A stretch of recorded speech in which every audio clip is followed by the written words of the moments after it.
Okay, yeah. Southside, yeah. That's where I spend downtime, yeah. I mean it, night the rap, I check the podcast for the smoke, yeah. I don't wanna fight with trolls, yeah. I just wanna fight with... The federal government has recognized June 19th as a national holiday, which is encouraging. Yeah. Now, it's very, very encouraging. Obviously not the final step. We don't want to seem like, okay, we fixed it all now, guys. There's still work to be done, but it is super encouraging to see that the thing that is called America's greatest or original sin never had a national holiday in which they celebrated allegedly repenting of that sin. Right. So if this was great strongholds when broken, should cause for great celebration. Absolutely. And a lot of folks have termed June 19th as America's second Independence Day. It was the day that all Americans were able to at least begin the conversation with eating deeply in the ideas of the American project. So absolutely. It really is an encouraging thing. It's a step forward for our country. And I think, I'm even loving some of the traditions that are now being introduced to the world about strawberry soda and watermelon, red velvet cake, all of the things that were traditionally eaten on this day to signify the blood of those who actually lost their lives, hoping that one day that their children would be able to again eat deeply in the justice and equality that the American project promises to its citizens. So we're living it, man. There is a lot to be optimistic and encouraged about, man, because we are living on the backs, bro, of our ancestors, and our brothers and sisters, many of them in Christ, man. Yeah. That it was also the legacy of Christ's death that led them into their continued hope. So I'm happy to be a part of it, and I'm really excited about today. We're going to a festival today where we're going to celebrate and have a good time enjoying freedom. Yes, in Jesus' name. Yes, we are, and I'm very excited about it. It's a shame that some folks are trying to essentially downplay the holiday. Yeah. I mean, you know what I'm saying, and you have some folks out there who I will not name. Who tries to make this seem like it's some kind of resegregation, which doesn't even make any sense. Wait. See, this is the thing. I don't be knowing. I live in this bubble. I'm thinking that everybody's excited about this. You know, I called my manager yesterday. He's white. And Nick was like, hey, man, I'm sorry to be talking to you on Juneteenth weekend. He said, because we gave the whole office the day off. We're celebrating this all weekend. I thought we were all celebrating together. I didn't listen. Is the festival today a black only festival? I'm gonna be shocked when I get there. Right, like cause act like it's a blacks only. No, just like black people celebrate the July 4th, which was really whites only. When it essentially happened. Yeah, white folks just celebrate Juneteenth. I thought that was the idea. It's America, baby. We are Americans, baby. Come on, man. So people are mad. People are mad. Some people are mad, man. You know what I'm saying? So I don't know, bro. Yeah, you sent me the tweet. I was gonna say, I know Candice Owens said that she thought it was lame. Yeah, I had no idea that was being fleshed out into an idea. Some people are tracking with that, but ReSegregation. Candice Owens is, we ain't gonna give her no airtime on our platform. But yeah, it's crazy to see how people have flip-flopped on it, because you have certain political figures that when Donald Trump, people forget that Donald Trump said that he was going to make it a federal holiday. Shout out to Donald Trump, baby. No, yeah, DT, are you with me? Oh yeah, we got Republicans. We don't care. This guy is crazy. That he said it, and that folks were talking about, that he said that he was going to make it a federal holiday, kind of pandering to black votes. He never did. But when he said it, you had a lot of the same people who are against it now that were like, oh, Donald Trump is going to make this a federal holiday. Why are the Democrats? Did Obama do that? And then now they're saying this shouldn't be a federal holiday. So it's all over the place. But hey, we are live. Y'all give us y'all questions. Let us know, man. Ask questions. We are here to interact with y'all. You know what I'm saying? No, I can't see the chat. Are people in there? Yeah, there are people in here. Okay. You can't pull it up on your phone? Yeah, I tried to. Oh, but okay. It's not working. I left my laptop. I actually had a very, very long conversation with John Cooper from Skillet this morning. Oh, okay. We talked for an hour and a half. That's why I was running a little late. Okay. I was trying to push it to the last second. It was a really good conversation, bro. Mm-hmm. He has come out recently.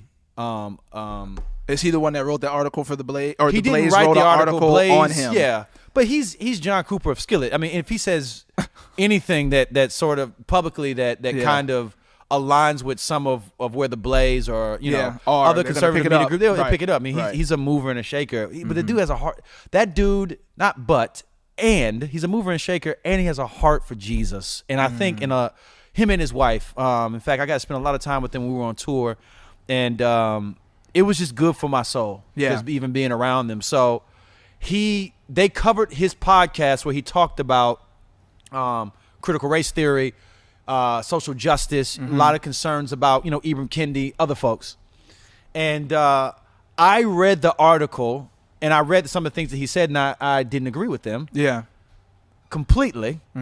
But my suspicion was that a lot of this has to do with interpretation. Right.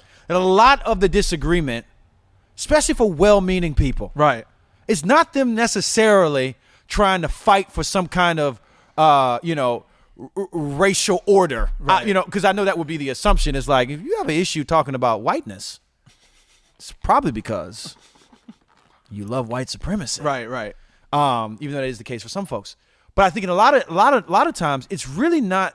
It's not as much that as it is. You all are. I have learned about this that y'all are suggesting we do things that are clearly wrong. Right. And what I find is more times than not is that someone will say, yeah, like critical race theorists are teaching black kids to only see themselves as oppressors, and for white kids to see white kids to see themselves as oppressed, and for white kids to only see themselves as oppressors. Yeah, that's definitely not true. That is why I reject it. And then we would say, well, I reject that too, brother. That's ridiculous. Right. In fact, intersectionality is the antithesis of that. Right. That critical legal studies, which gave birth to critical race studies, is by definition, if you can give it such, a departure from Marxism. Right. It is. It's not the sort of codifying of Marxism. It's leaving it because they're saying that the world is way more diverse than that. Yes. Your gender, your geography, your religion. Right. Marx was class essentialist. That's right. Everything was just about class. That's right. Yeah. So race essentialism, which Christopher Rufo was brilliantly corrected by Mark Lamont Hill a couple weeks ago. Race essentialism is an impossibility. Yeah. To the critical race theory. Right. So and again, I want to talk about it in a way that is honest. That does not mean that we're critical race theorists. It means that we're truth tellers. Right. Or we're critical race theorist apologists. Right. But I do think that if we sit down a little bit, let's unload the magazine. Right. Let's put down the weapons. Right. Tell me what you think I'm saying. Yeah, exactly. And then oftentimes you'll hear it, and we talked about this in our series that's coming up on this subject, but we talked about how Christopher Hitchens was known for, as an atheist, to often defend Christians when people who are being misrepresented by other atheists. You feel me? Right. I would hope that he has at least the same level of commitment to truth that we do. Right. You know what I'm saying? Right, exactly. But anyways, we had a great conversation, and we didn't finish. We didn't hit any, I now have changed my mind or anything like that. But it did, I think, kind of pave a way for us to continue the conversation. All right. Gotcha. Let's not talk about that. Yep. What folks saying? Because let's see. Dark. We have some questions here. I'm trying to get you, let's see here. There's a lot of, I'm just trying to see if there's, y'all got to add, let's get some questions in here now. How old is KB? Someone said, he's 13. They asked how old I am? Yeah. Wow. I'm 32, if you want to know. I'm not sure how that edified you. Me and KB are the same age, if you guys were wondering.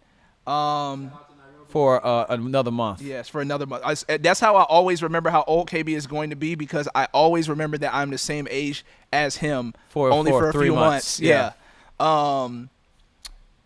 Let's see here. Yeah, I don't see where the live is coming up on my. It's on your YouTube. Yeah, I am. I'm on YouTube. I don't see the. So.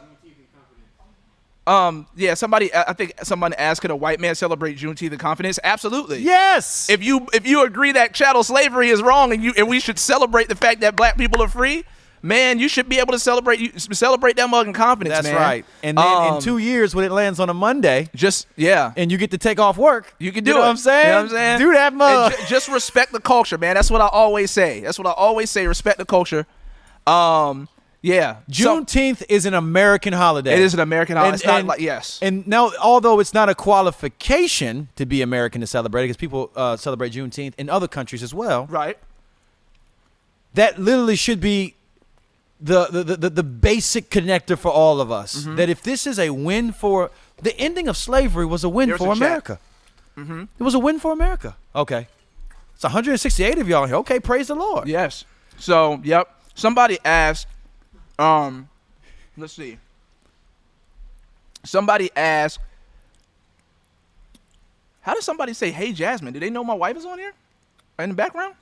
Did they hear her? There's cameras in here. Unless they talk about another Jasmine. Okay, somebody did, this is just a funny aside. Somebody asked, why isn't Candice Owens allowed on your show? First of all, I honestly. Good question. I mean, that's actually a good question. Good question. That's a good question. If Candice Owens said that she wanted to come on the show, I might say yes, but I'm also a person that I'm very I try to be very sensitive about platforming folks that I feel like are just being provocateurs, and I feel like Candice Owens is a provocateur. I feel like, just to be honest, I don't feel like she is saying things necessarily to help people think clearly with substance, but I think that she is saying what she knows will be controversial, and what would get her platformed, and what I just think that she's a provocateur, like Milo Yiannopoulos. So I'm very very leery about giving provocateurs platforms, because that's what they want. You know what I'm saying? And sometimes what provocateurs will do is they will come on your platform just to provoke even more. And they don't really care about having dialogue more than they just care about provoking. So I don't know if I would do that. Hold on. Let's sit with this for a little bit. Not for a long time, but right. No, go ahead. But I agree with 100%. I think that if she wanted to come onto our podcast, that I would endorse that as well. And I also maintain too that Candice Owens at least strikes me as someone who, like a rage, kind of like a rage machine. I saw that tweet this week. You know what I'm saying? I think somebody sent that mug to me on Facebook about her saying that Juneteenth is lame, making Juneteenth a federal holiday is lame. Why, bro? Why did you need to say that? Right. I hope that you've done enough research to know that Juneteenth was already a holiday. It just wasn't recognized by on a federal level. Why does it bother you? Right. To see something that means something to a lot of folks that is reflective of a historical event? Why does it bother you to see that being celebrated nationwide? Right. And to me, it kind of gets into. It kind of makes me. It's some of the assumptions that the questions people have about folks like Larry Elder and Thomas Sowell, if y'all familiar with them. Yeah. Where I think y'all do make some good points, man. I do. I think Candice Owens makes some good points, but underneath it kind of sounds like a bitterness to black people. Yeah. I mean, they recognize that a lot of black people don't listen to them, that their audience is almost completely, monocultured.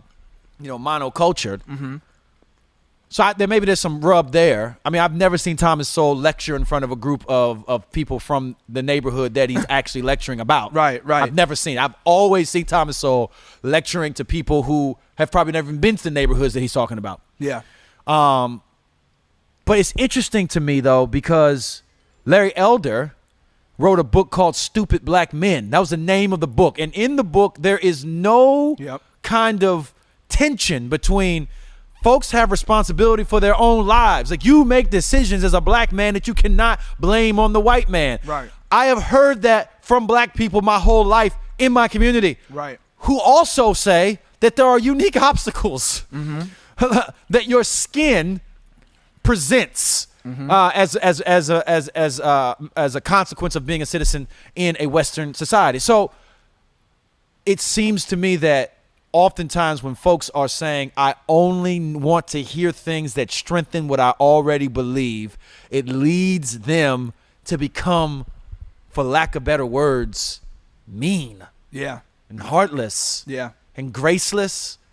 And so they live with blinders on. So anyways, that's my concern with Candice, is that it's not always what she says, even though a lot of times it is what she says. It's also the emphasis and the spirit in which she says it with, and how she's always seeming to lean towards that, which does not pull up black folks. Well, yeah, I mean, she's built her platform bashing black people. Yeah, that's the point. Yeah, and so that's why it feels very disingenuous, and to me, in that interview she did with Mark Lamont Hill, which I loved. I thought it was a great conversation. It was. I don't know how many times she rolled her eyes when she talked about black folks. Yeah. This is black people just keep, and black people, and it was always political. It was always about them voting for Democrats. It was like, you're mad at them because of the way that they vote. I think it's deeper, though. It was, I was about to say, because it's far deeper than that. If I could be honest, I think that black people, she might have had some experiences growing up. Yes, bro. Yes. Yeah. You know? Yeah, because we had, like, Thomas Sowell talks about how he was bullied, you know, for being academically inclined. Right. But we were bullied for that. Right. You and I went through the same thing, and it's still, we went a different direction. Right. Though, you exactly. Know what I'm saying? Like, exactly. I get it. So this seemed like some pain, and also, I'm sorry, we spent a lot of time on her. I just want to say this last thing. She was also attacked by a bunch of racist white dudes guys, in her school. Yeah. But she defends them. Yeah, if you hear her tell the story about it, she says they're not racist, even though they called me the N-word and all kind of disgusting things and led me into chronic anorexia and all kinds of other things. But they're not racist. And I was like, man, in the Christian worldview, sis, folks are sinners, bro. It's not shocking at all that somebody would do something hateful, right? Because we are inclined to darkness, right? If you lied a lot, even if it was years ago. Yeah, you're a liar, you know what I'm saying, in the Christian worldview, you know what I'm saying? But I think that there's a protection there, and sort of, she's a lot harsher anyway. Anyways, we can get back to other folks. Yes, sir. I have a question. Somebody says they have a question for Jasmine. Come over here. Come on, Jasmine. Let's do it. Judy Caldwell. Bobby Caldwell. We tried to get you on before, and you were like, I'm not coming on this thing. Don't be nervous. We got to give a shout out to Judy. Hold on. Isn't this Judy that gave us the Judy? Judy is on there. Listen. Yeah, Judy gave us these. You see us? Judy sent us these amazing art pieces. We love these things. First Judy, of all, the truth. We're gonna put I think we have a video that we did on Patreon where we kind of explain what these art pieces are, but they are made from a black artist who used cotton picking spindles to put these together, these amazing works of art together. And you see that we have some boxing ones for KB. Hey. And then we have some reading ones for me. Yes. And I mean, these are awesome and we love them. So these are our new pieces here. Yes. And we love them. They're on the desk now. Judy, you made that possible. Judy, man, thank you so much for that. And this also represents that this show is for the people by the people, man. So our audience is our aim. So thank you so much for helping to make this set look even doper. Shout out to Judy. Yeah, Judy, you rock for that for sure. For sure. So let's do this. I mean, you pick a question. Okay. Then I'll pick a question. Okay. All right. So you could go ahead and. So yeah, somebody asked KB what is 55508. What say? What's your phone number? And then every movie's number starts with 555. Single. Single. Okay. Let's see. We are going to look. Somebody said didn't. Somebody said what? They said didn't Candice Owens get booted from the publication for liking Hitler a little too much? What What is happening in America right now where people are starting to like Hitler a little too much? It's so weird, and people are like defending his. It's so strange, man. Yes, dog. It is so strange. Let's see here. Brother, I'm afraid you like Hitler okay, a so little somebody too much. asked opinion on Vody Bachum's view on CRT. We are going to save that because we actually have a series coming on critical race theory where we have an episode where we actually discuss some of the contents of Vody Bachum's book explicitly. Yeah. So hold your horses for that. We don't want to share that now, but it will be coming out. And also shout out to Chelsea. You already know Champions League, baby. I know that the people in there said they like the Chelsea jersey. Holla at your boy. All right. So is that your question? Yeah. Yeah. I just wanted to address that, but go ahead if you have a question. No, you can though. I'm good. I see to you, my brother. No, I'm good. Go ahead. All right. I'm going to pick. How about that? That would be the easiest thing to do. How about we don't even look at this, Beansy? Okay. And let Jasmine just give us questions. All right. So we can not be. You have to answer this one. Somebody said, William said, who would y'all say is the funniest person in y'all's household? Oh, somebody said, okay, William asked us who would we say is the funniest person in our households. I have to say, bar none, in my household, it is Jasmine, my wife. Yes. She says the funniest stuff. She is hilarious. I actually need to We're gonna be rich. I remember. Yes, I remember we were celebrating a success of a friend, who closed on a pretty big deal. You know what I'm saying? With some pretty big dollars. And Jasmine came up to me and she said, "We're gonna be rich," and it wasn't even us. So she was celebrating our friend's success. But hold on. Not only that, but KB told me that he used to keep a note section in his phone of funny things that his wife would say. Yes. And I need to actually do the same thing because my wife does the same stuff. Like I remember recently, my wife said, "No man should have a wife if he is not willing to feed her." And I thought that was hilarious. Hey, that's actually deep because she was hungry, and I was trying to be like, "Jasmine, we're gonna get some food. Just hold on for a minute." And she was like, "You shouldn't have a wife if you're not gonna feed her." And I was like, "You are right," and that is hilarious. I actually just pulled up Michelle's. I call it Michelle Says the Darnest Things, and I have a list of. He has a list of funny things. Like 50 things she said in the last 10 years that just were. I'm just trying to find one that's appropriate enough to say.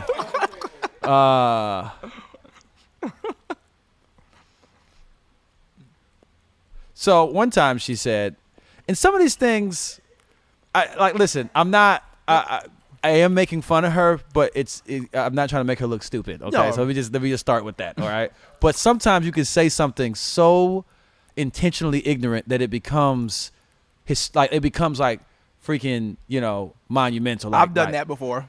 So Michelle said, "What time is it over there?" Calling on the phone. We're talking on the phone. Uh-huh. I'm on the West Coast. She says, "What time is it over there?" 2:50, right? And I said, "Nah, babe, it's 12." She said, "What?" I said, "Arizona's in the same time zone as Cali." She said, "Man, I am so bad at history." So I immediately had to write that mug down, dog. I love that. Yeah. Anyway, I'll start right there because some of these I had to look through them to find ones that she would allow me to say. All right. I love that. So, but my goal is I want to turn this into a book, like a coffee table book. Yeah, it should be a coffee table book. I already have an intro to it and everything. Really? Yeah. Oh, I love then it. Gift it to her. And there's also funny things that KB has told me. KBJ has said. Oh my gosh, this dude. That this dude has said some of the funniest stuff. His kids do funny stuff though. Like Michelle sent us a video of Keanu. And just he was like in the flotation device, just chilling in the pool. It was funny. Knocked out sleep. So yeah, I love it. So this is what we're gonna do. So we can we just gonna have Jasmine. Okay, throw Jasmine, you us. throw out some questions to us. Y'all feed y'all spouses. Eat in St. Pete. Date night. Need a date night idea. Where should you eat in St. Pete? Need a date night Ooh, idea. that's meansy. Go. Yeah. Break it down. I think that you guys should go to 22nd Street Food Hall in St. Pete. So 22nd Street Food Hall in St. Pete is a restaurant that gives you a menu, but on that menu they have 4 or 5 different restaurants in there at the same time. Yep. Is it the same hall from Tampa? Did they make another location? Remember, it was the old Sylvia's that was in St. Pete. Yeah, but there was a place called the Hall I don't know. in Tampa. I don't know. That was the concept for the restaurant. Oh, I don't know. They just shut it down, though. Oh, okay. Well, okay. So they have one in St. Pete called 22nd Street Food Hall. You should go there. They have about 5 different restaurants in there at one time, and usually if you go throughout the week, the restaurants are always different. So like when you go there, they're not always the same people that are there cooking, which is really cool. They usually also have live music. So 22nd Street Food Hall, hit that place up. Also, if you're in St. Pete, go to a bar called Engine Number 9. Whoop. They have a burger there that is called the Crawfish Burger. Oh my gosh! And that mug is amazing. It's world class, award-winning burger. Yeah, you're not gonna get a burger like that anywhere else. Man, there's a lot of. We would also recommend Ray's Vegan Soul Food. Woo! It is a vegan soul food place in St. Pete, Black owned. They make amazing soul food that's all vegan, and you can't even tell. They have like amazing stuff, and they got amazing peach cobbler. And they're usually set up in front of a vegan ice cream place on Central Avenue, so nice. it's crazy. Dope. But yeah, I mean, hit me up on IG. I can give y'all a whole bunch of places.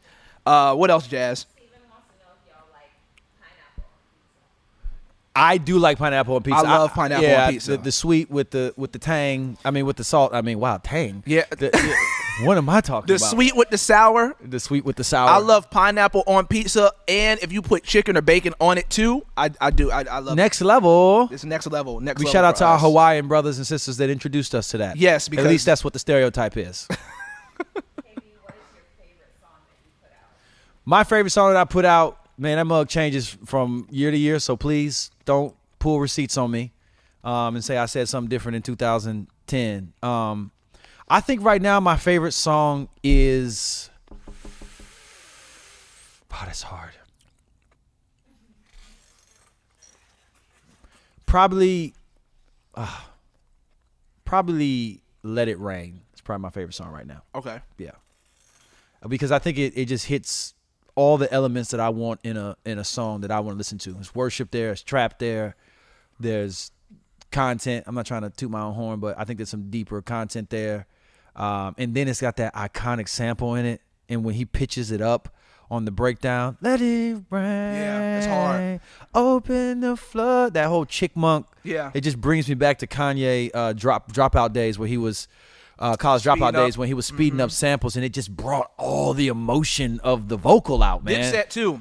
People get it. I mean, Kanye was good for speeding up them samples, them Chickmunk samples, which he got from RZA from Wu-Tang, by the way. Hey, make it clear. And he makes sure to give RZA his props. He was the first one to do it. But also Dipset was famous for making that stuff pop too. Them Chickmunk voices and heat makers and stuff like that. Isn't it crazy how it just sounds slowing stuff down and speeding stuff up? It's like it opens you to a different dimension, man, bro. It's so true. I remember when Michael Jackson died. I was in South St. Pete, and the Dope Boys was riding around playing his song "Slowed Down," and they sounded so dope. Dude was playing Billie Jean "Slowed Down," and yeah, that's crazy. It sounded great. That's illmatic. So I love stuff slowed down, and I also love stuff sped up. So Jazzy, what you got for us next?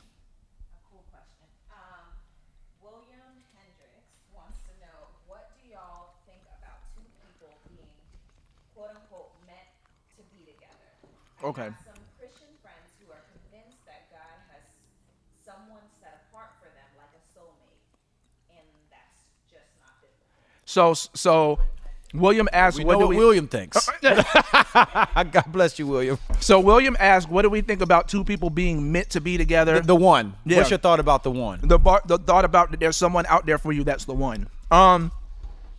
My thought about that is that the one is the one that you choose.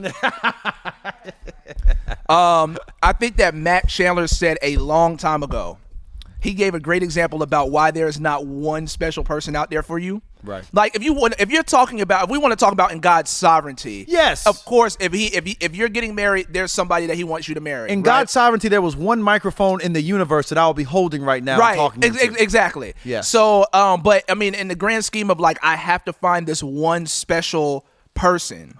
I think that Matt Chandler said something that was really good. He said, if that were true, then if just one person on planet Earth married the wrong person, it would throw everybody else's thing off.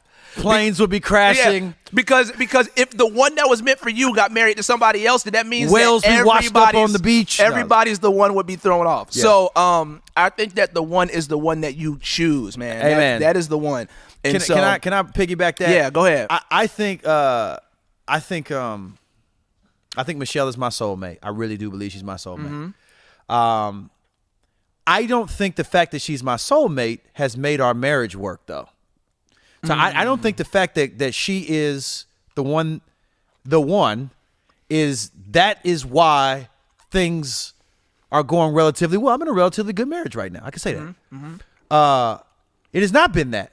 It has been me saying I do to her and then continue to say I do to her every single day. Mm-hmm. It's been me pursuing her, me continuing to sacrifice for her, to lay my life down for her, to be a student in the school of who she is. It has been the Michelle making the note in my phone with 50 random things that she says that I find interesting. Mm-hmm. You know what I'm saying? Like, it's me loving her that makes our marriage work. In other words, you don't have some one status to fall back onto when you get married for what makes a marriage beautiful. All you have to fall back on is the covenant. And the covenant is what we went into, and that's where we'll stay. Now, if something were to happen to me, and God forbid, which is a prayer, not superstition, something would happen to me, God forbid, and she remarried, that new man would then indeed be her one. Mm-hmm.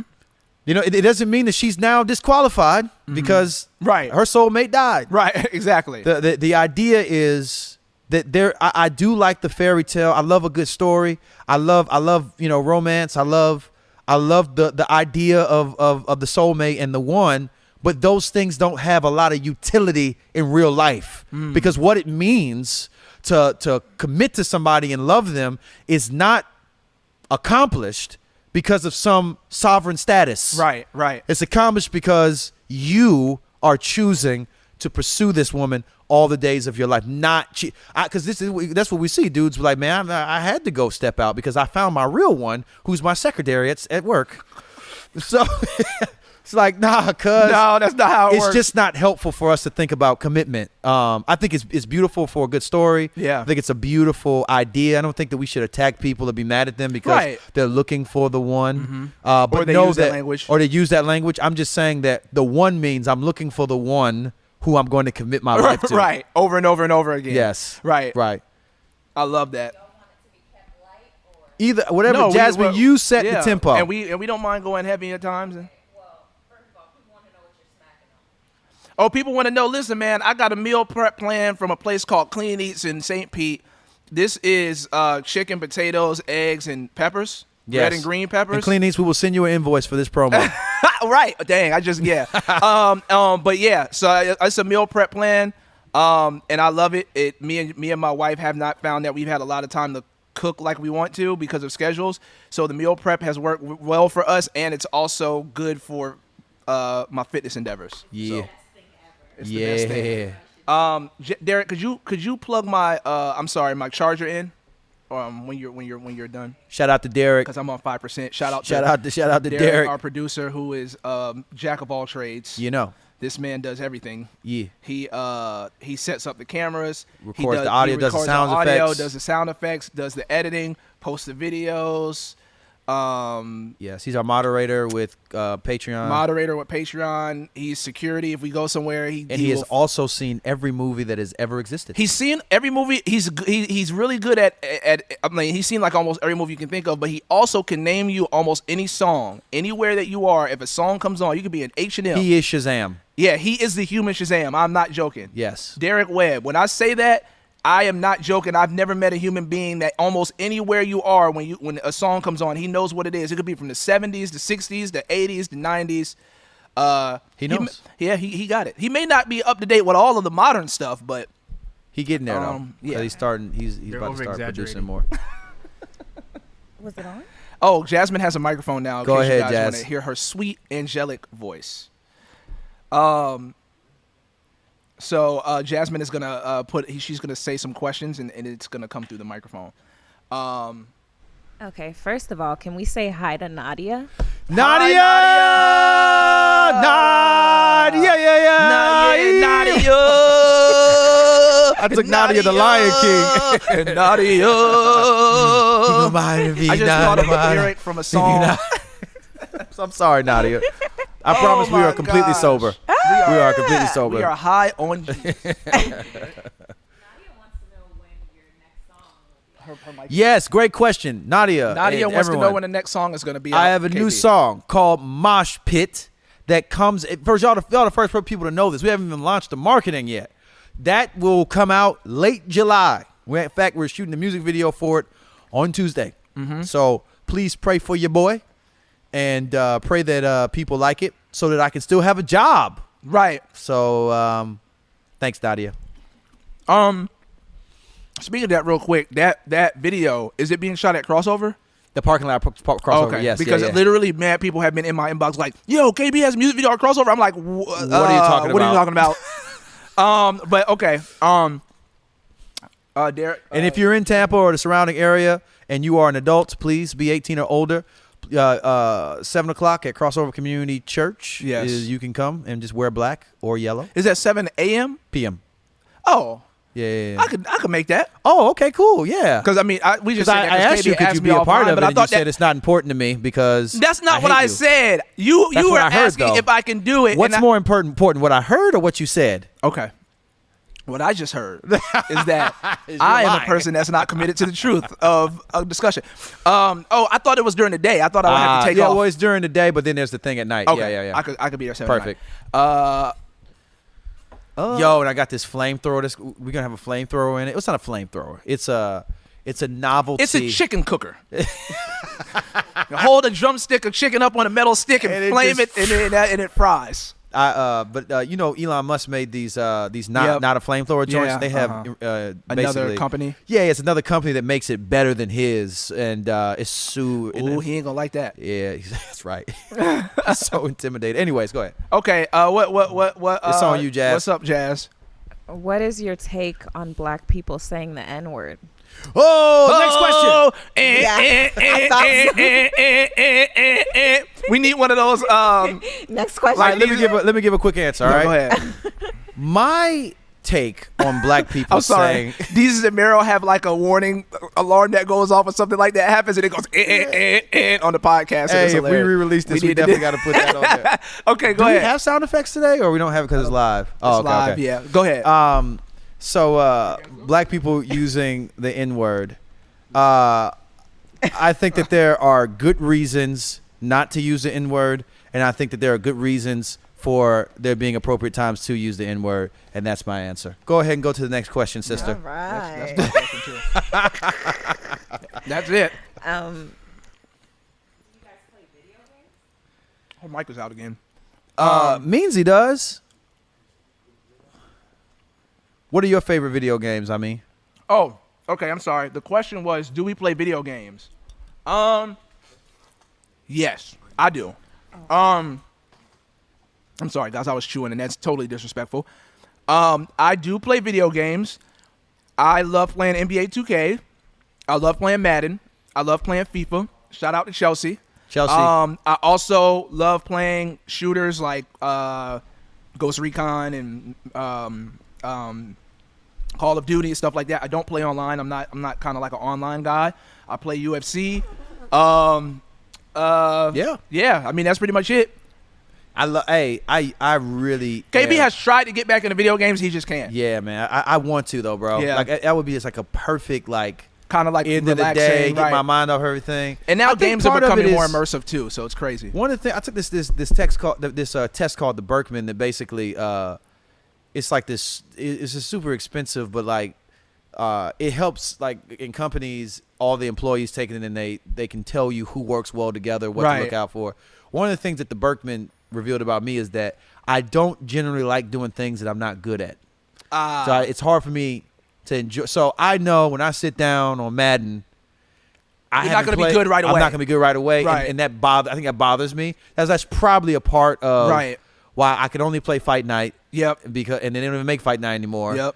So but that's not a good thing though. I want to get better at that. I want to just enjoy stuff because it's enjoyable. Right. You know what I'm saying? That's why I stopped golfing. I used to be really good at golf as a kid. I cannot understand. I was why like a people get beast into at golf. Didn't play for a long time.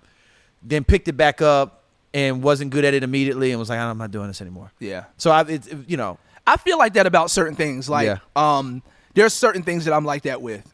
I don't understand golf. Part of it is because I love athletics that require a lot of strain. Yeah. So not that golf doesn't, but I've never seen somebody in the gym squatting and deadlifting saying that I have to do this for golf. Got a tournament this weekend. But I respect it as it's kind of like sort of a science. Definitely. But like boxing. But no, I don't. But yeah, I never understood golf, man. Yeah. Can't watch it, can't play it. It's not fun to me to be out there hitting the ball. It's hot. You got to wear a collared shirt. I have on this weird outfit. So yeah, and bowling shoes. I'll just play. Okay, all right, Jazz. Jasmine, how are we doing? Are the people encouraged by this or okay? Is it offensive for white people to have dreadlocks? Ooh. Yeah, I think it's a good question. That's a very good question. Yeah. I am not offended by white people having dreadlocks. Yes. As long as they understand the culture, as long as they respect it. I'm not offended. I don't understand how someone could be offended by white people having dreadlocks. I guess people may think that it's some kind of appropriation. Sure. But I mean, if we're honest, people appropriate stuff all the time, including us as black people. All the time. And so I think that the what separates appropriation from appreciation is respecting, the culture. You know what I'm saying? So I'm not offended by white people having dreadlocks. I've seen some white people that had some dope dreadlocks. You know what I'm saying? Yeah. And so as two dreaded people ourselves. Yeah. Lots of people ourselves. We were very free with a head full of locks. Yeah. That was free right there. Ruslan said he is offended by white dreadlocks. Ruslan said I'm offended by white dreadlocks, and then he said, just kidding. I'm a fan of white folks with dreadlocks. I think there's a lot of stereotypes for those kind of people. Yeah, I know. I remember on The Office, that's what Daryl said, and they were talking about, I think they were like doing like walking across a bungee cord. I forget what it was, but Daryl was like, that seems like something that white people with dreadlocks do. So they have like slacklining. They're doing on a slack line. Like, what y'all going to do? Yeah, bro, we're gonna go down and just kick it on the beach and just kind of just count the sand. Wearing pants made of tweed. There you go. They always say they smell like patchouli oil and stuff. That's such a bad stereotype. Yeah, because we have all those stereotypes too. Exactly. Right? People that think that our hair is dirty because you can't. The idea is that you can't wash. That people are shocked that you can wash it. It's so funny. In my conversation this morning, we talked about white folks asking black people to touch their hair. Yeah. And my brother was kind of saying, how is that offensive? I don't get how that's offensive. I said, well, I think it's for one, it's a little weird to have a stranger asking to touch you. And second of all, it doesn't happen to white people by and large. He brought up. Maybe if they have dreadlocks. Well, no, he brought up his beard. He said that he has a beard, and there was a African American sister in his church that said, "I love your beard so much," and started kind of stroking it. I was like, well, that still is weird. And I feel like, but the context is a little bit different. We're in community together. Yeah. It would be different if Jasmine was talking to my wife, or my wife was talking to Jasmine, or my wife was like, "Hey, Jasmine, I just love your hair," and started kind of. Yeah. I see sisters do that, but there's still kind of a safety there. Right. There is something in folks that feels like they cannot have any context with you whatsoever. They don't know you from a fly on the wall. Right. And they want to ask you to touch your hair. I've had it happen to me several times. Yeah. And I remember I was in an elevator at a hotel. We're in this confined space. It's me and about 4 white girls in there. And this girl's like, "You are so cute. Can I please touch your hair?" I said, "You may not touch my hair. You may absolutely not touch my hair. Would it be weird if I asked to run my fingers to your hair?" Right. Because it definitely would. I don't get to go up to a woman. Weird to you, it'd be weird to my wife. I don't get to go up. We don't get to go up to a woman in line at Publix and say, "Oh my gosh, your hair is so curly. Can I just run my fingers through it?" That's not what. That's strange. Or if you were like, let's say it's a dude in line and he's kind of brolic. It would be weird if somebody said, "Your biceps." Just start grabbing them and these shoulders. Yeah, that's weird. It's weird, guys. And I think what it is, it's othering. Othering is uncomfortable, right. and it doesn't cost you anything to not ask me to touch my hair. Don't be offended by that. Yeah. Othering is uncomfortable. Yeah. I want to be seen as normal, just like you want to be seen as Right. normal. And I know the impetus of you wanting to touch my hair is that you're not used to seeing this and you're fascinated by it. Right. So anyways, Yeah. but I can resonate because when I do meet a white person with dreads, I'm very interested. I'm like, how do you do that? You know what I'm saying? How does that happen? But I want to do that by also respecting your Right. your boundaries. Exactly. I don't have you have agency. Yeah. And I think that's the question. That's what it kind of triggers in a lot of black folks is it feels like you are violating my personal agency that you feel like you can just come in and Right. I don't know how many times I've had folks that I don't know just run their fingers through my son's hair. Because Oh. it's curly. Yeah, in line at Publix, it's like blah blah blah. That's very weird. Yeah, I don't make a big deal out of it. I just simply move him away in conversation. But you don't even see that you've put your hands on my child, and we don't want to make this deeper than we can because Right. that's what sociologists will come in and say.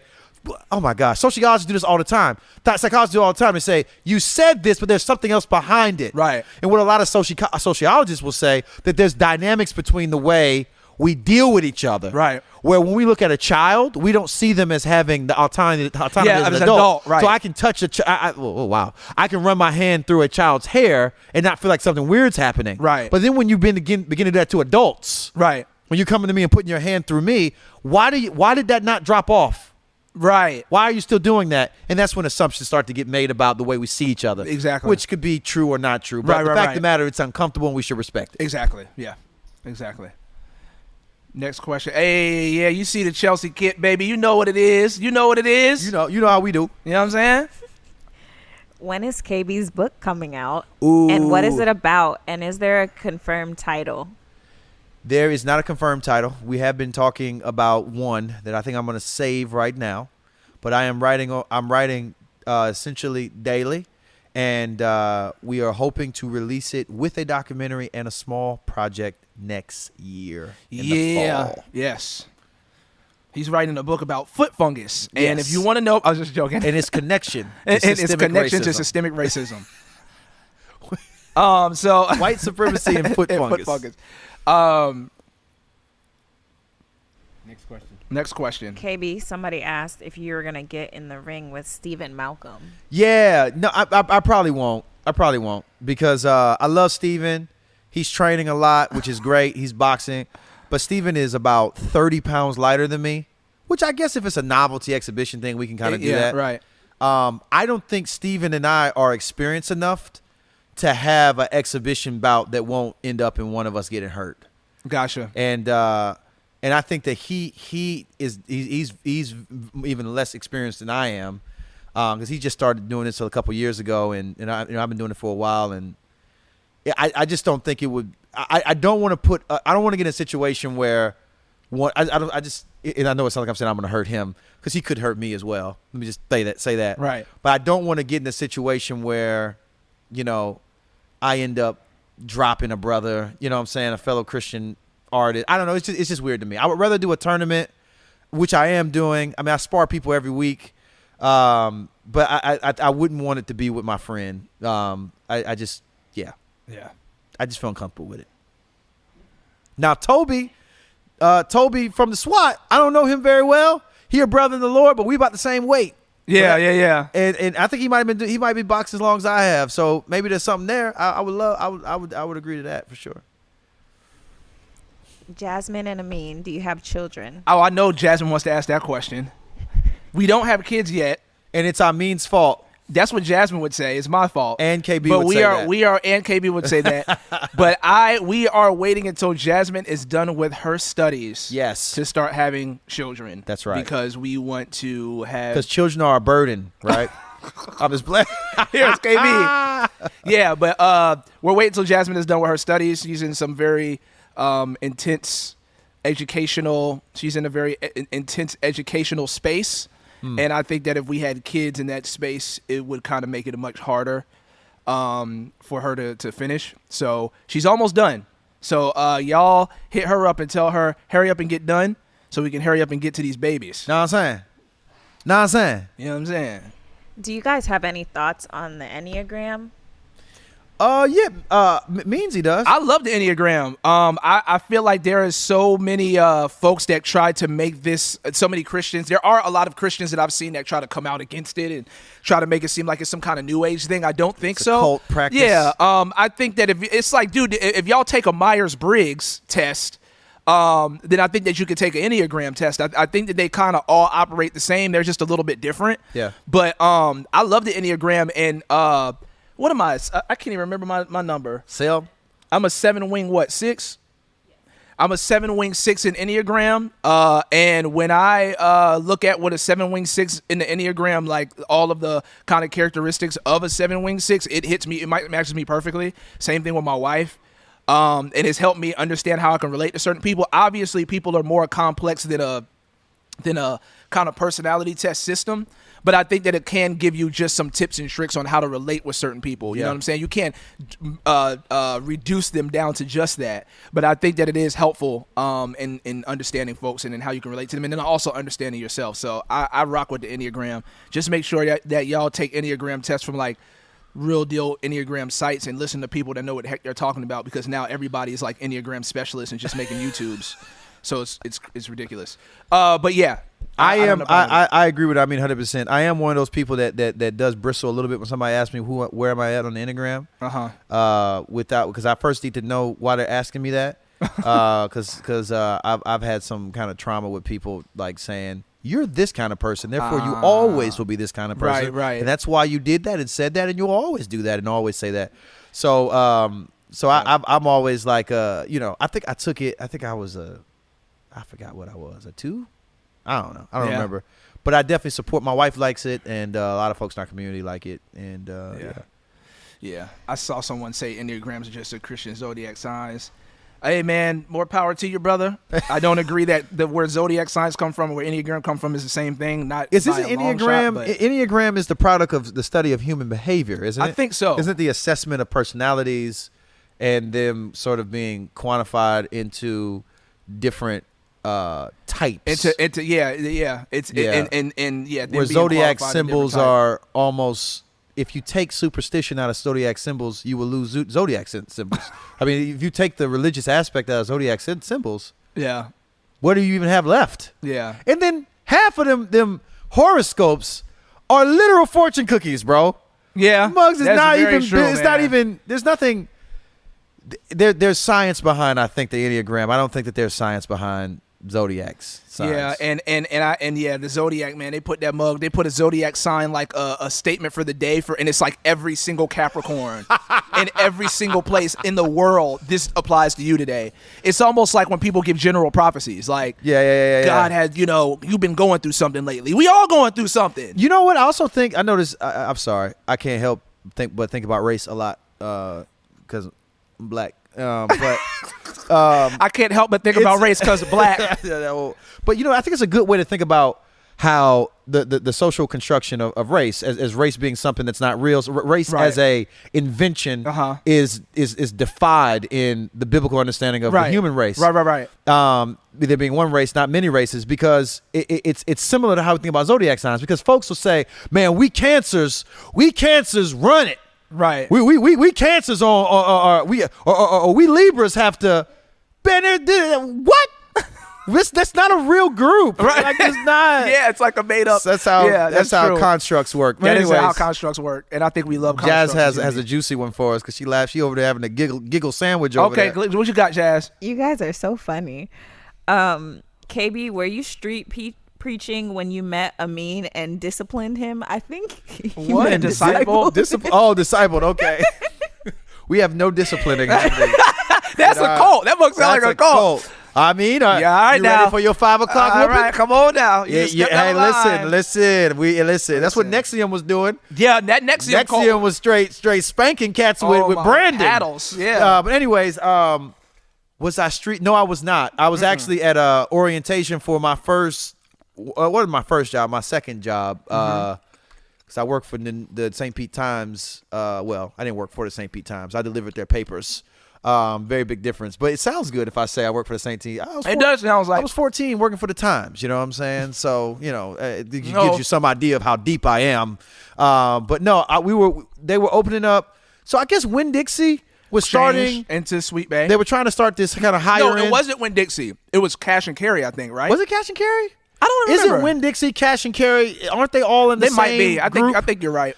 So, well, they were trying to do like a Publix for the hood, Right. and It was named Sweet Bay. it was called Sweet Bay, which they had very good. The marketing and everything was amazing. It was amazing, and it was a lot of money dumped into it. Right. Unfortunately, nobody said if you're going to have a Publix in where people are impoverished, lower the prices. Yeah, the prices were astronomical. So they didn't factor that in. They thought that we were going to pay the exact same money that they're paying out in Publix, but stuff kind of costs what it costs. Right. We talk about like organic because it was a food desert. Yeah. Sweet Bay existed in a food desert, and stuff costs kind of what it costs. So, anyways, we were in orientation. Amin and I were both there. It's so funny. I remember seeing you in your orange shirt. Yeah. Seeing you in your orange shirt. I remember. I don't know. I just remember the scene of us walking into that. It was we were getting trained at a Winn-Dixie though, so we were at the Winn-Dixie on 34th Street. Yeah, and I remember us walking in. I just remember that scene. I was wearing my I think I was wearing my Dub You Zeros. had the Dub Zero white and the white and orange Dub Zeros. Yeah. I remember. And so anyway, romance. Long. Yes, right. We started going back, and just the way the light was. You know what I'm saying? And I just knew.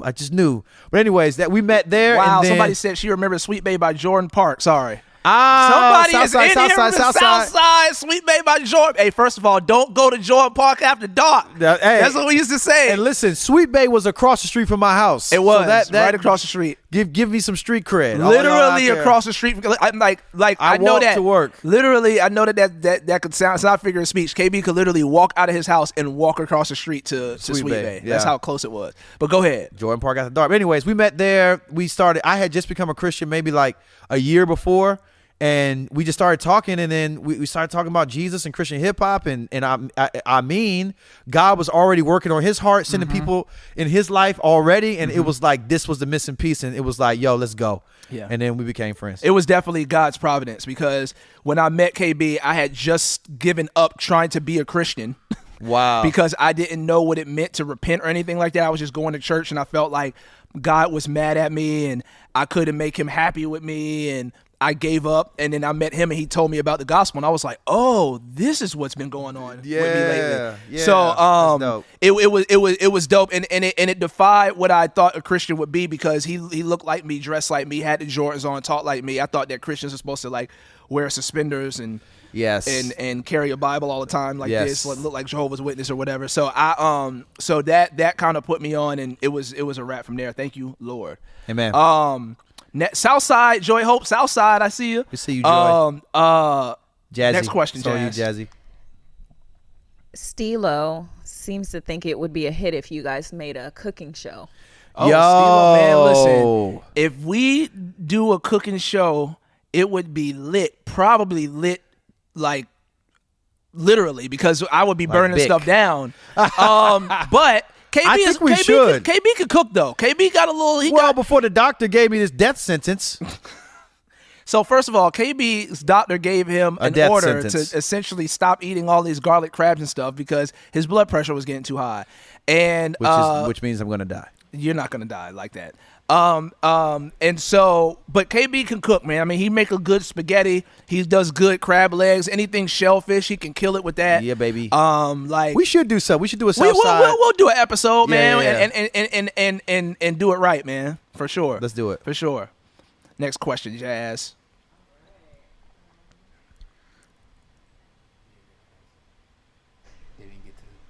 Oh, DMX passing. Yeah. Thoughts on DMX passing. RIP, man. DMX. I was sad when DMX passed, man, because number one, DMX is a legend. Let's not get it twisted. DMX was one of the only rappers that dropped 2 albums in the same year, and they both went platinum. You know what I'm saying? Like 2 albums the same year, both go platinum. And I think that DMX was also one of the most successful crossover rappers, from being a hardcore gritty street dude to making commercial music that to this day is still timeless. I mean, if you play Y'all Gonna Make Me Lose My Mind, like, or all kind of stuff that he made, you know what I'm saying? The Rough Riders anthem, you know.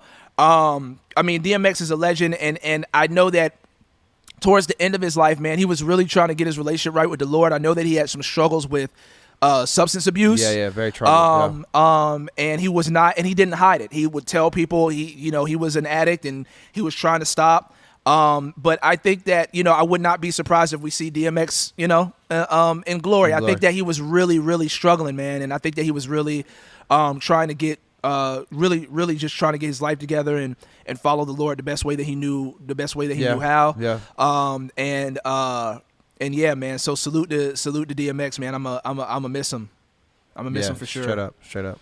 He gave us everything. I mean, y'all know about how DMX talk. People personify him. What? He did a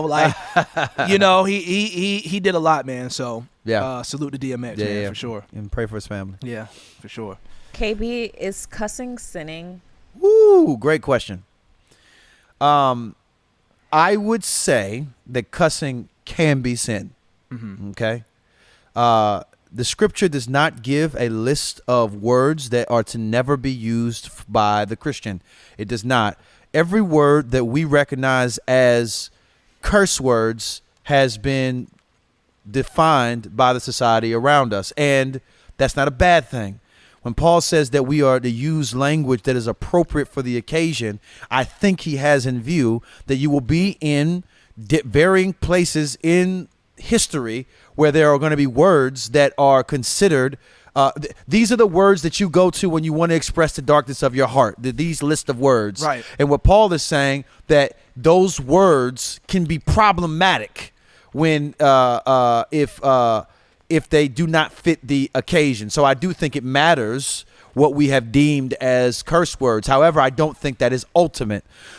Namely because if you are at all familiar with how language works, words are constantly changing throughout history. There's words that meant something 10 years ago. They don't mean the same thing today. There are words that we will use here in America that if you use that word, for example, Tadashi talked about how he used the phrase bum rush in Atlanta, in America, and it meant one thing. Oh, yeah. But then he went to across the pond and used it in London, and it meant something so bad that it ruined his whole concert. No, it was in London. Oh, London? Okay. Yeah, it ruined the whole concert. Because if you say bloody something here, it may mean one thing, but if you say bloody something in the UK, it may mean, that you're saying MF. So there's what I mean. You can sub in what I'm saying. So words are in a lot of ways not as concrete as we want to make them. Mm-hmm. Words have meaning, and we should fight for words to mean something. But we also have to submit to what we decide they mean. So if you say that a word means, like, for example, if you were to use the word like, shoot. Right. All right. So instead of saying the S word, you say shoot. Right. For a lot of people, that's a substitute for saying the S word. Right. So saying shoot is the same as saying the S word. All right. You're going to get around certain people if that's where they are. And I think that Christians who are interested in having language that is generally gracious and edifying, I want to take into account to what offends you in my speech. However, that does not mean that every single time somebody uses shoot, that all they're doing is making a cover for the S word. They could be in some ways enjoying to use that word as opposed to using the S word, because that what feels like it fits more in line with where their convictions are. Right. And that's totally kind. I mean, that's totally fine. So I do think that there is a matter of us leaning into our convictions on the matter and not necessarily assuming that everybody's heart is trying to do what you think their heart's trying to do when they use a word that is stronger. And that's why I prefer to use the word strong language as opposed to cursing, because in Scripture there is cursing. There's a lot of cursing in Scripture, but it is people pronouncing the judgment of God on people. Right? Because any word can be used as a curse word if it is not being used in a way that edifies the hearer. Right. So it's not a list. In fact, the Bible elevates language and says that every single word that leaves your mouth will have to be accounted for. Every word. So it's not that you stop using these five letter words or 4-letter words and you're good. Nah, if you never cursed all the days of your life, you can still have a tongue that's out of control.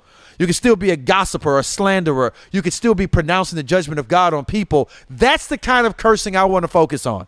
I don't want to police the exact words that you use.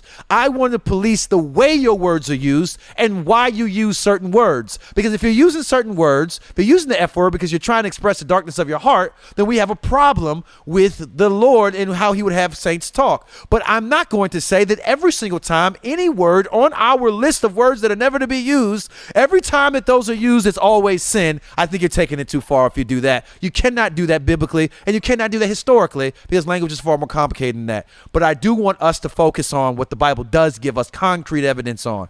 Think about what's appropriate for the occasion. How is this going to land on the person I'm talking to? And I want to give them grace and mercy. And I also want to think about, what does it mean for me to express to use all my words as a means to glorify God, and not just segregating a few and then talking however I want. Right. Amen. Amen to that. That's a whole sermon. Yeah. For sure. I mean, when are you planning to convert to Man City? Never. What is that? Manchester City soccer team. Okay. Never. That's when. But shout out to Manchester City though. But nah. I'm blues. I'm blues to the grave, baby. All I Go know Blues, is Messi, Ronaldo, and that's it. It's all just like an American. That is literally the extent Just like an of American. all my understanding of the biggest sport in the world. Yeah, that is true. And it's so crazy how, again, I always say this. America, man, this is the thing, y'all. It's so funny when we think about like racism and stuff in America, because America has the ability to shape the way that we think about stuff, right? Sure. So we in America, by and large, would look at soccer as like a sport that is just fringe, inconsequential. We like football is big, basketball is big in America, right? Yeah. Baseball is big in America. But soccer is literally the biggest sport in the world. Yeah. But if you live in America, they make you feel like football. soccer is like Yeah. watching college, or you know what I'm saying? Like, well, I mean, college is big too here. We literally call our favorite sport, football, the same word that they use in most of the world to refer to soccer, and we feel no kind of branding. Right. There's no branding conflict. There's nothing wrong about that. We own football. Right, right. So we call it like exactly. We say football. Our version of football is the football It's of the football. world. And it's like, actually, No, the football of the world is soccer. The football of the world is soccer. It existed before your football ever existed. But Who cares? We're Americans. Who cares? We're Americans. We set the terms. Hey, but let's be honest, bro. What's up? Let's be honest, bro. One of the things we like about being American is the fact that we flex about being Americans. Yeah. Hey, because you and I talked about this. Yes. When our military releases propaganda video saying, listen, we love justice. We love all nations. We are defenders of we're defenders of democracy wherever it's under attack. But if you try us, brother, other people will raise your children. When that one dude there said was that- a video of a dude in the military, like literally saying that into a camera, and all of us were like, "Yo, that's kind of harsh." But in the back end, we like, "Yo, talk that talk, yeah, cuz." I think that is so true, bro. I remember seeing a meme that said like, it was like a meme that said like, yo, America has problems that they gotta fix, and then it said me on 4th of July, and it had like Joel Santana and all this American stuff. That's right. And I was like, that's basically America. That's basically like our relationship with America. And I think when the military dude got up before, he was like in I don't know if he was before Congress or wherever he was, and he had the whole outfit on with the medals. Listen, he said, we look, are man, friendly. We are a friendly nation, and we want to keep peace and stuff like that. But if y'all try us, other people will raise your children. Hey man, keep it funky. And I remember being hey, like, but what about my man DT? I remember saying, that's right. In my mind, like I was like, dang, that sounds hard. But in my heart, I was like, that's right. That's your nationalism. And like you said, I have a lot of critique for Donald Trump, bro. Yes, a me too. lot. Yeah. I'm not a fan of him. The listeners on the show, they know that. They right? should know. Everyone should know. I'm not a fan of Donald Trump. The one thing that Donald Trump did that I actually thought at the beginning, I thought that he was crazy for doing it, and I criticized him for it. But when I started thinking about it, I was like, no, I think it was the right move. He handled it right. Yeah. When Kim Jong-un started threatening us, and that boy Donald Trump said, "Listen, Rocket Man. Listen, Rocket Man. If you guys come, you guys are going to see fire the likes of which you have never seen. He said, you got a button, I got a bigger button. Yeah, like when he started doing that, I was like, talk that talk. Yeah, That's the only time I felt like I liked Trump. Because when North Korea was like, we're gonna bomb you, and they were sending these threats, I thought that it was proper for the president to be like, look here, little rocket man, I don't think that you want to do that. Do you know who we are? I don't think that you want to do that. I don't think that that's the move that you want to make. You got a stick. I got a bigger stick. My man said, think it over and get back to me. Yeah, he said, think it over and get back to me. I really felt like that was a gangster move from Trump and needed to be said. But that's a part of... And it also put Kim Jong-un in his place, because after that, Kim Jong-un backed off. And then kind of when Trump left office, now he's back to threatening us again. So you know what I'm saying? So like... But that's a part of the American project. Yes. Is that... The studies show that we believe that we are number one in everything. We're number one in science, number one in math. No, we're not. We see we're number one in technology. We're number one in music. All of that stuff. Well, we might actually be number one in pop culture. Yeah. But those other three things, we're not even top 10. Yeah, exactly. But the studies show that we believe that we're number one, though. So it's like, where do you think we rank on the world stage? We are number one. We're not even in top 10. That's true. In many of these categories for what is the best or safest or most justice. We got number one military, that kind of stuff. But in all these other areas, we're not. But that's just kind of what it means to be an American, is that we are really proud to be Americans. And that's why I keep going back to the whole race thing, because I'm black. Right. That's part of why something like the 1619 Project is so heinous to folks. Or I can't speak for Ibram. Which it should not be. It's a telling of history. An honest telling of history. If somebody no one should be you should not shoot the messenger. Right. You know what I'm saying? Ibram Kendi's stamp from the beginning is the messenger. Right. There's all this. There's literally the writings of these pastors and historians and theologians and so on and so forth. Ibram Kendi has citation after citation after citation. It's in a his book work. this thick of citations.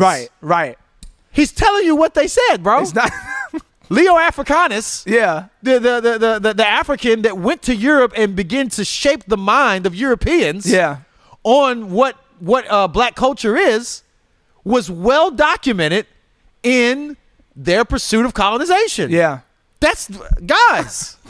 You can't argue with that. Nobody's making that up. Nobody's bro. making that up. And then when you read the 1619 Project, the essays are also filled with citations. Literally, even like I talked to you about in the introduction, Nicole Hannah-Jones is quoting things Abraham Lincoln said. Yes. Quoting things that Thomas Jefferson said. Quoted things that Thomas Jefferson said. Yeah. Giving you historical facts about his family. Like telling you that, when Kat sat down and wrote, men are endowed by their creator with certain unalienable rights, that among them are life, liberty, the pursuit of happiness. As he wrote, all men are created equal. He had his slave in the doorway or outside the doorway. You know what I'm saying? Yeah. That is historical fact. Yeah. If that is being taught, which it is in the 1619 Project, if that's being taught to your children in school, I don't think that the issue is what's being taught. The issue is what you want to believe about the nation. Because it runs up against how we perceive ourselves. And other thing too, I'll say too, because it is Juneteenth, federal holiday. We are celebrating America's second independence. All Americans should be celebrating this day. Yes. But it does also brings the majority culture into the persistent struggle of the other group, the groups that are considered others. So I think about the Vietnamese, for example, who have a strong, in fact, juicy crab. All these places around the nation that are popping up where they're bringing you your seafood in a bag, right? And it's like they make the sauce and pour it on top. Right. That's called Viet Cajun, right? And that was created by the Vietnamese, sort of migrating or they were integrating into Cajun culture in Louisiana. So there was a whole refugee crisis that included the Vietnamese and those who were settled in the South. And one of the ways in which the Vietnamese integrated into the country, same thing with other Asian minorities, is through food. Right. But, hey, it was like an olive branch. Like we make this food. It basically takes the dope parts of our culture and fuses it with dope parts of y'all culture in your expressions of food. It's fusion foods. So Viet Cajun is an example of that. Chinese restaurants all over the nation are examples of that. So on and so forth.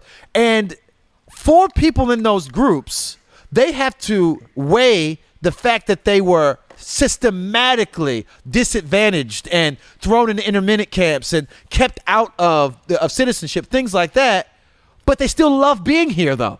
They still love the country next to the way the country's treated them. Right. That's a constant muscle that a lot of these groups have to work through.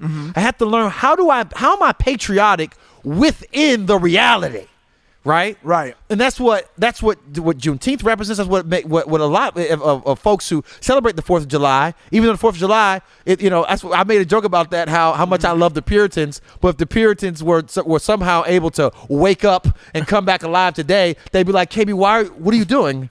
Why are you reading, black man? Why are you reading?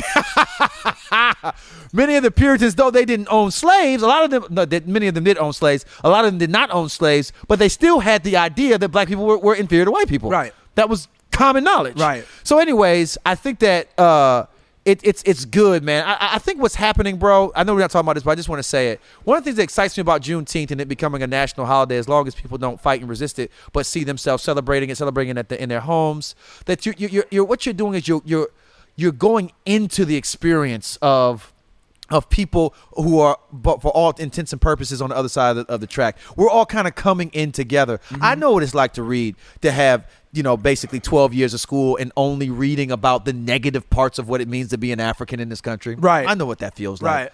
Right. I remember it being a revelation to me when I was 19, almost 19 years old, that black people were always called slaves, with the exception of February, where we talked about the same dude. We talked about, Martin Luther King should be talked about. Right. We talked about the same three people: Martin Luther King, and Rosa Parks, and we talked about your boy who made the peanut butter. We talk about these three people every single year, and outside of that, our basically role in American history was being slaves.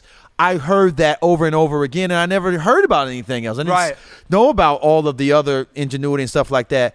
And I think what that does is when you're being exposed to the negative parts of your story, right, the negative parts of your legacy, it connects you with people who that's all that they have understood. You know what I'm saying? Right. And what it does, it actually works towards our unity.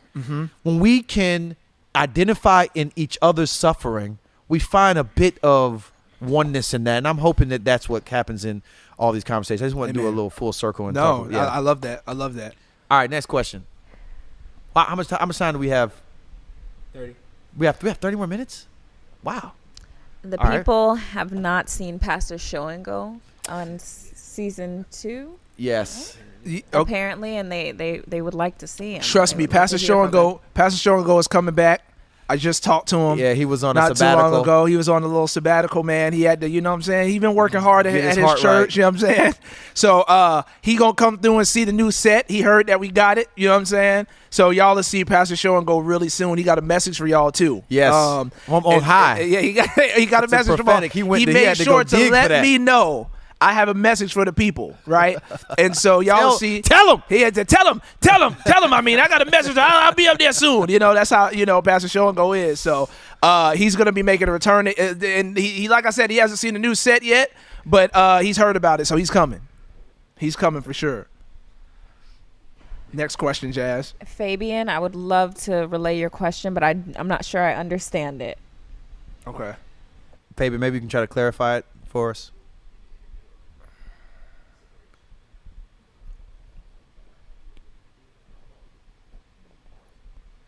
Next question, Jazz. What are your thoughts on the SBC, the division, and the many people leaving? Do you think it should cease to exist? Wow. Well, that's what it is. That's a tough question right there. Do you want me to go first or you want to go first? Are you emotionally stable enough to go first on this? I've had a lot of Amin feels a lot more passionate about this than I do, but I am also starting to join in his passion. Yeah, I'll keep it light. I'll just say that the SBC has a lot of issues that needs to be fixed. Yeah. I mean, the SBC has... There's a lot of tension that's been going on because you have a lot of folks in the SBC that understand the issues of race that's going on, and they want to speak to these things. They want to speak to things like systemic racism, And I think that's wonderful. But then you also have a group of folks in the SBC who are just falsely categorizing all of the other folks in the SBC that want to speak on these problems as critical race theorists and trying to silence them. People's jobs have been threatened. I mean, there's just been a lot of stuff that's been happening. Yeah. As far as folks who have been leaving the SBC, there's been a lot of black pastors that's left the SBC. Yeah. Beth Moore has left John the SBC. John O left the Dates. SBC. Charlie Dates left the SBC. Russell Moore has now just taken a position, I think at CT at Christianity Today. And he wrote a letter to those in the SBC, which everyone should read about the issues and the problems that he has faced there. And I think that it's there's a lot of things that need to be fixed. I don't blame people for leaving. I don't blame people who want to leave. I think that the SBC has to think hard about getting away from why they. I mean, if you understand honestly, the SBC was created because there were Baptists that wanted to hold on to slavery, and still be able to. That's where the Southern comes from. That's where the Southern Baptist conviction comes from. Is that it was a split within this Baptist denomination, because there at the time you had Baptists that were saying, look, you guys cannot be missionaries and go on mission for God while still holding on to slaves. Right. It is not that is not biblical. And then there was a sect of Southern Baptists who said, no, we want to be able to still hold on to slavery. Not only do we want to still be able to hold on to slaves ourselves, but we still want to hold on to the ideology of chattel slavery and support the institution, and while also being on God's mission, and we don't find any kind of problem with that. Right. And so they split off and made their own denomination called the Southern Baptist Convention. Right. And so that's where the SBC comes from. Literally the inception of the SBC was literally built upon racism. It was. Yes. Nobody can deny that. Yeah. Now, and they would admit that, and they would admit that they have admitted that, and said that they are moving away from that idea that they condemned what the SBC stood for when it was started. And that they're trying to move away from that, and they came out with like a statement on that in 1996 and all of that. But it seems as if though that there's still this tension in there that's kind of in that same spirit, to be honest. Right. And though it looks different, and so I think that the SBC just has some issues, man. I don't blame people for leaving, and I'm praying for them. They just elected a new president, Ed Litton.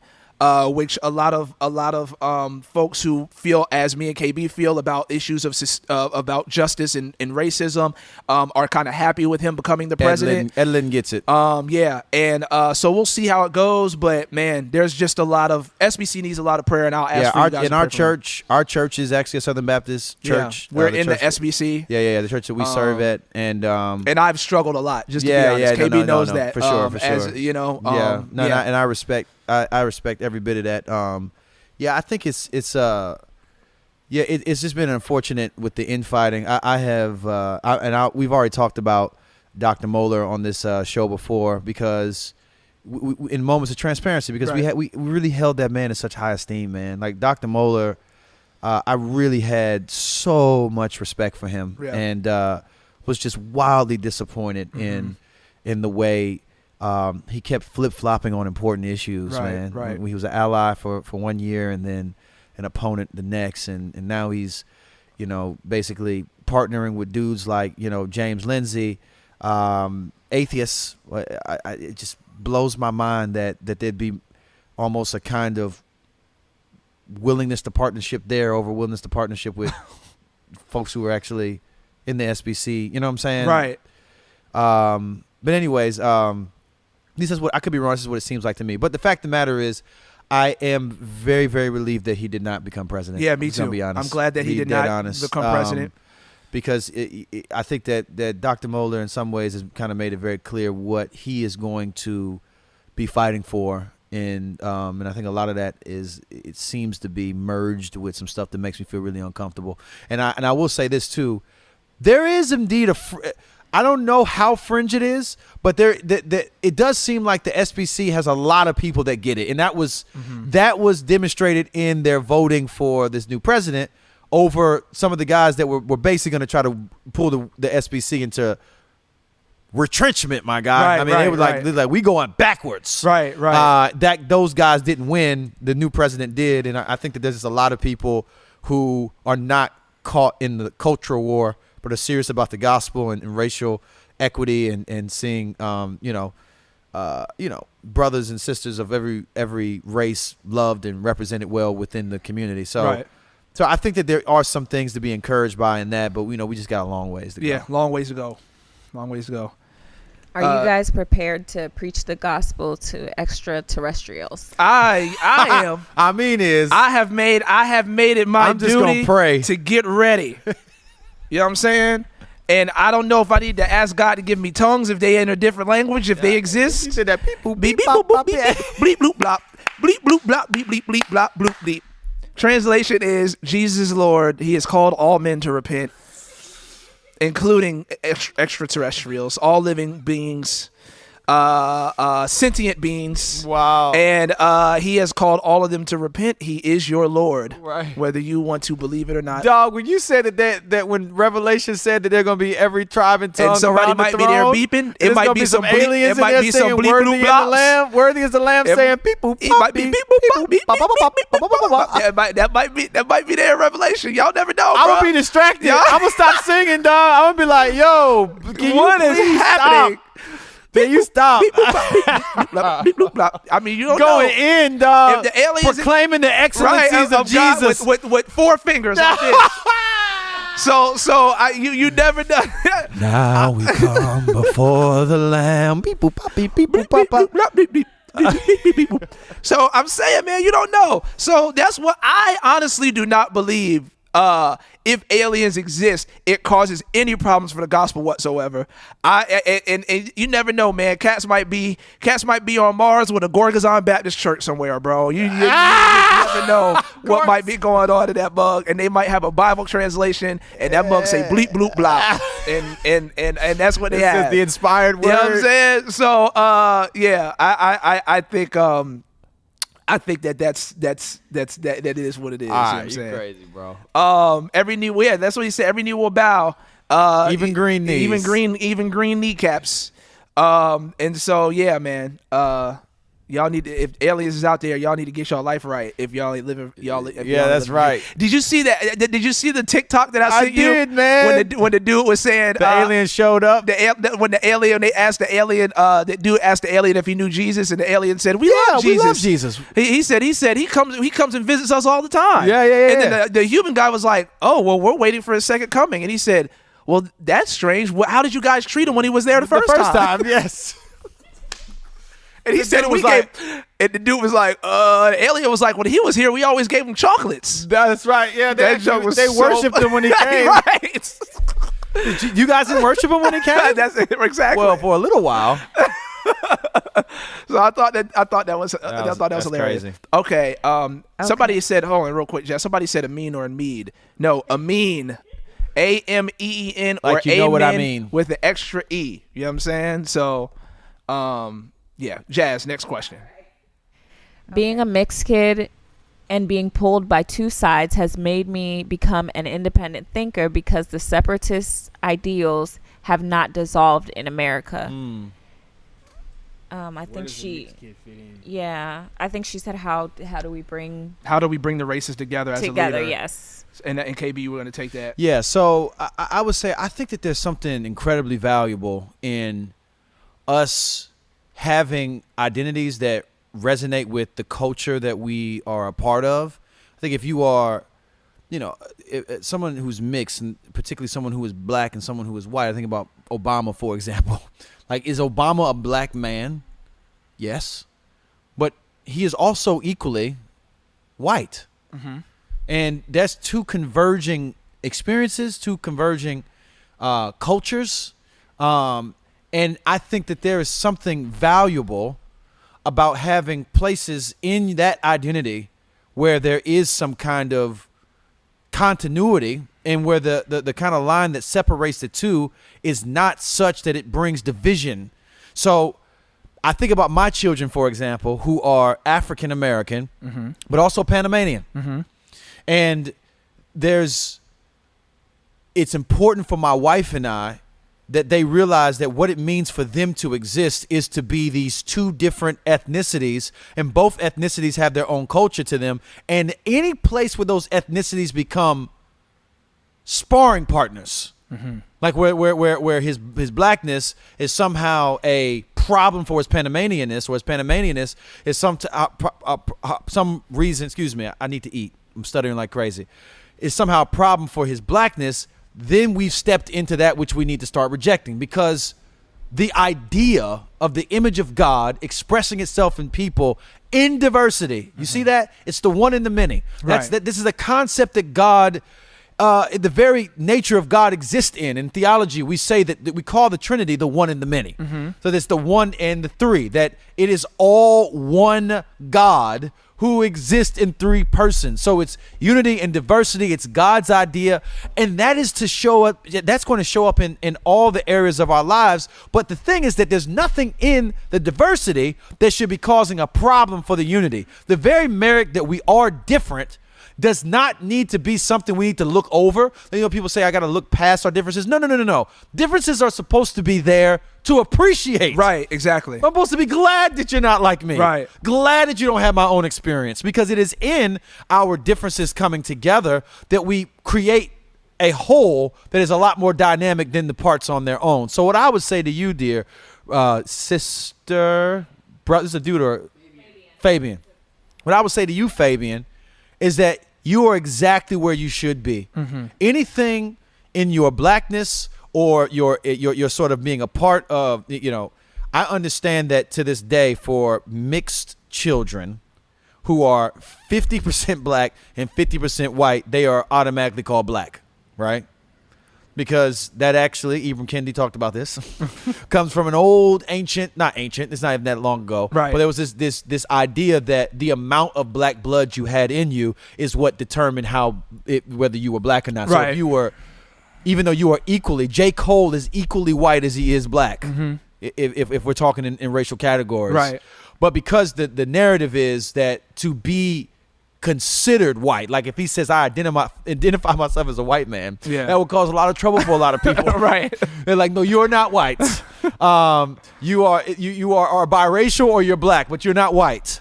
And I think that's simply because we need to get away from that which is separating us. Right. That the idea that that whiteness can only be considered white. In fact, I would love for us to not even have these racial categories act the way that they do right now. But for a lot of folks, that unless you are purely white, or basically are not mixed with anything else, unless you are that, then you're not a part. You're not in the culture. But that actually isn't true, man. Your cultural experiences, especially I think about Nathan Cartagena, who we had on here recently, who talked about him being a Puerto Rican with a white grandmother, right? And how his grandmother very much embodied a whole lot of what was the spirit of the Confederacy. Yeah. And she, in some ways, was trying to get him to back away from his Puerto Ricanness. But he knew that no matter how he tried to flip it, because he would go places and say, well, I'm white, and they'd be like, no, you're not. You're Puerto Rican, bro. Which is black. Right. Right. That kind of purity thing is a part of what we need to get away from. And so I would say, again, back to my brother's question, Fabian's question, is that my sister's question is that you seeing that there are ideologies on each side of your culture experience that would cause there to be friction between the two.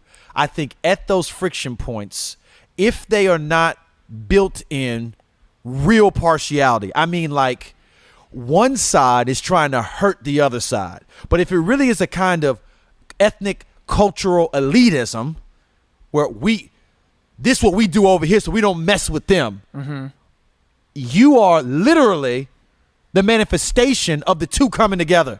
Right. And you should live that out and continue to resist any kind of hostility that would have you turn against any part of your identity in a way that has nothing to do with justice. So I think where you're landing is a good place, and you should see your very existence, sister, as a manifestation of the ideas of the Godhead, of there being diversity in unity. Right. And resist that would want to pull those apart or make you decide in a way that would erase parts of who you are. No, you be in your culture. Like my son is Panamanian. We're not going to have a war in our house whether he's going to speak Spanish or not. If my wife wants to speak, he's going to speak Spanish, but he's also African American. So I'm not going to say, man, it feels like he's eating a little too much sancocho and not enough gumbo. This is stupid. Right. You know what I'm saying? Like, I feel like why are we going to Panama, spending time with your Panamanian family? He needs to get around some uncles out there with some ribs. June bugs. You know what I'm saying? He didn't even smell a Blackie Mile. Does he even know what a Blackie Mile smells like, Michelle? Has he ever even smelled a Blackie Mile? And you talking to me about he Panamanian. He black. We're not going to do that. He hasn't even smelled a Black and Mild. First of all, Black and Mild is one of the blackest. I know, right? Okay, just go ahead. And Newports. Oh, yeah, Newport 100. Does he even know what Newports are? If I was to tell KBJ to go to the store and get me a pack of Newport Short 100s, what would he do? What would he do? And you concerned about his Panamanian-ness. You concerned about, I'm concerned about his blackness. He don't even know what a pack of Newport Short 100s is. The man at the store won't even give him the Newports. Yes. Even though he's 7. Yes. He should know that he coming there and get them for me. Exactly. So that's what we don't want to do. What we just described is what we don't want to do. We do not appreciate each other. We do not look past our differences. We appreciate them and we celebrate them. There is room at the table for diversity that is not in constant conflict. So continue to lean into that which is peaceable, that which is celebrating the beauty, that things that God would find praiseworthy about each culture. And you continue to be the manifestation of the two coming together. And good news I don't know if it's good news to you or not, but that's where our culture is going. That's where the country is going. A lot of these walls that separate us are coming down slowly. And what's happening is that we are becoming a more integrated society. Man, listen, 100 years from now, if Jesus tarries, okay, the idea of the racial purist may be completely gone. There may not be any purely nothing but African-American person. In the next 40 years. Or purely of European descent. That person may not exist. And then these very categories that we've been running around fighting each other about and fighting people over will mean nothing to people who can't relate to them because they have become this new merge of things. Right. Which says to us that it's important for us to lean into the celebration of all if it's good, truthful, and beautiful, and never let go of that. Amen. And I would tell you to do that, Fabian. Amen. Yo, we got a couple things we want to say before we get off. First of all, shout out to our patrons. God bless y'all. Thank you so much for your support. We are growing daily, literally daily. More people are joining the Patreon community. We would ask you to continue to like and to share and tell your friends and family. A lot of people, it's about 30 to 40,000 of y'all out there that are we're not on this live right now, but who listen to us weekly. And we would love to continue to grow that. And that is largely dependent on you guys as well, spreading the news about this podcast, getting your friends involved, sharing. And in fact, if you would be so kind to share our podcast with 2 people, it would be greatly appreciated. Amen. So shout out for our patrons. If you're not a patron, I encourage you to become one. All kinds of bonus material there. All episodes before they come out are there. And we do master classes for certain tiers as well. Or me and Amin will lead the subject, or we bring in experts to talk through things as well. We also want to take a moment to say shout out to the CSB Study Bible, the CSB Bible, which is one of our sponsors, and we're excited to be introducing another sponsor in the episodes to come. But we certainly would love for you to check out that version of the Bible, and as we use it on our podcast, I'm using it as the translation for my book, and we think that it'll be good for you as it's written in contemporary language and very much accessible to the average reader. So thank y'all so much for y'all time. Happy Juneteenth. Yes. Everybody celebrate. I am KB. I'm Amin the Dream. Southside Rabbi. We out.